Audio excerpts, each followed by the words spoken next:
अच्छा, बहुत से दोस्तों ने पूछा है कि ऑनलाइन अप्लाई एफपीएससी पे किस तरह करना है, ये जो करंट पोस्टें आई हुई हैं।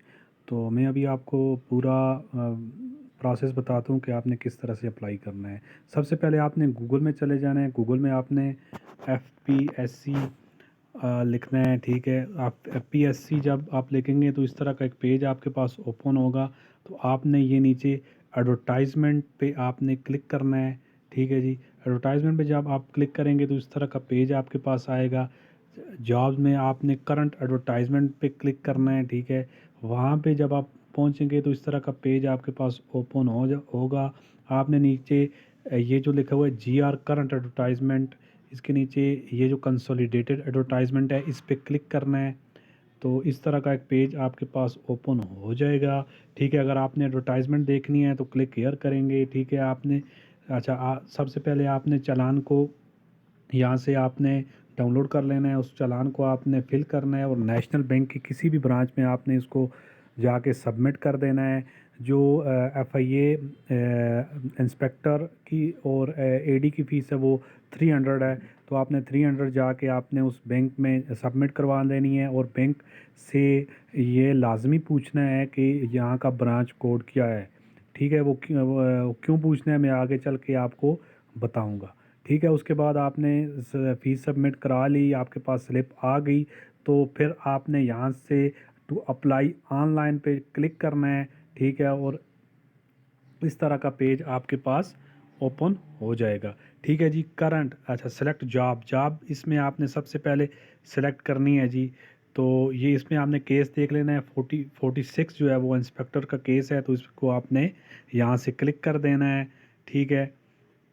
इसके बाद आपने यहाँ पे आपने CNIC नंबर लिखना है, date of deposit and bank, जिस डेट को आपने चालान जमा करवाया होगा वो डेट आपने लिख लेनी है। उसके बाद आपने कौन से कितनी फ़ीस सबमिट करवाई है, आपने 300 करवाई है तो वो सिलेक्ट कर लेंगे। बैंक का नाम आपने नेशनल बैंक ऑफ पाकिस्तान कर लेना है। ब्रांच कोड अच्छा, तब इसलिए मैं आपको कह रहा था कि ब्रांच कोड आपने उससे बैंक वाले से पूछना है कि ब्रांच कोड क्या है। यहाँ पे आपने वो ब्रांच कोड लिखना होगा, ठीक है। यहाँ पे आपने ब्रांच कोड लिख लिया। उसके बाद आपने डिस्ट्रिक्ट लिखना है। मेरा अब्टाबाद है तो मैं अब्टाबाद लिख रहा हूँ, ठीक है। उसके बाद आपने यहाँ से डोमिसाइल आपने सेलेक्ट करना है। डोमिसाइल आपने सेलेक्ट कर लिया। फिर आपने जेंडर सेलेक्ट करना है, ठीक है। जेंडर आपने सेलेक्ट कर लिया। उसके बाद आपने रिलीजन यहाँ से सेलेक्ट कर लेना है, ठीक है। उसके बाद आपने डोमिसाइल आपका डिस्ट्रिक्ट हो गया। और इसके बाद आपने टेस्ट सेंटर जो भी आपका नज़दीक तरीन है वो सेलेक्ट कर लेना है। मेरा इस्लामाबाद है तो मैं इस्लामाबाद सेलेक्ट कर रहा हूँ, ठीक है। इंटरव्यू भी उसी तरह से जो आपको नज़दीक पड़ता है वो सिलेक्ट कर लें, अच्छा ठीक है। उसके बाद यहाँ पे क्वालिफ़िकेशन और एक्सपीरियंस एज़ पर एडवर्टाइजमेंट वो पूछ रहा है कि क्या आप इस पोस्ट के लिए एलिजिबल हैं। आपका जो बैचलर है वो सेकंड क्लास है, और आपकी अगर आप मेल हैं तो आपकी चेस्ट स्टैंडर्ड पे आप पूरा उतरते हैं। हाइट आपकी 5.6 है कि नहीं है, तो मेरी अल्हम्दुलिल्लाह है तो मैं यस कर रहा हूँ, ठीक है। अच्छा, इशुएंस डेट ऑफ ट्रांसक्रिप्ट, जिस डिग्री पे आप अप्लाई कर रहे हैं उसकी आपने इशुएंस डेट डालनी है। मास्टर पे कर रहे हैं, बीएस पे कर रहे हैं तो आपने बीएस की लास्ट ट्रांसक्रिप्ट पे जो भी डेट है इशुएंस वो आपने यहाँ पे डाल लेनी है। नीचे आपने ये कैप्चा को यहाँ पे एंटर करना है, ठीक है।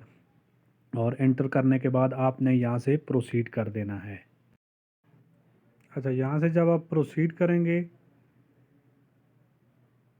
अच्छा प्रोसीड करने के बाद आपके पास इस तरह का एक पेज ओपन हो जाएगा। इसमें आपने सबसे पहले अपनी पासपोर्ट साइज़ जो है वो पिक्चर अपलोड करनी है, ठीक है। और उसके बाद फिर आपने CNIC फिर री एंटर करना है, ठीक है। उसके बाद CNIC की डेट ऑफ इशुएंस आप देख लेना वो डाल लेनी है। फिर यहाँ पे आपने नेम ऑफ़ एप्लीकेंट डाल लेना है।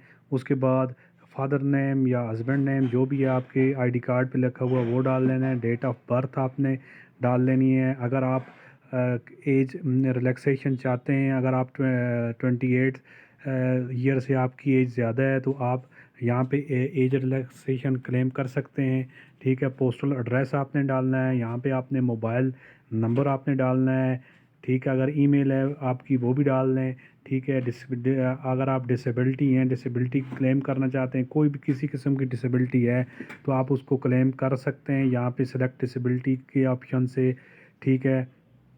इस तरह का यहाँ पे है। अगर आपकी ब्लाइंडनेस है, फिज़िकल एम्पेयर्ड है, जो भी है खुदा न खास्ता, तो आप यहाँ से उसको देख सकते हैं, कर सकते हैं, क्लेम कर सकते हैं, ठीक है। उसके बाद यहाँ पे से आपने नीचे ऐड एजुकेशन करनी है, यहाँ से आपने ऐड एजुकेशन के बटन को दबाना है, ठीक है।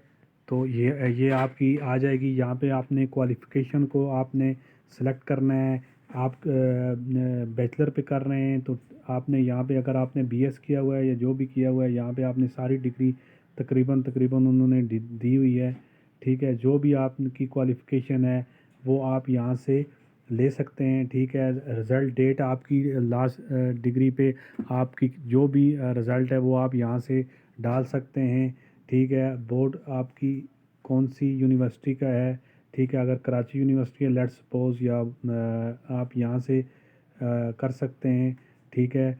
इसके बाद आपने ग्रेड कौन सा लिया है, ठीक है, ग्रेड में है, डिवीज़न में है या जीपीए में है, ठीक है। जो भी रिज़ल्ट है आपका वो आपने इंक्लूड करना है यहाँ पे।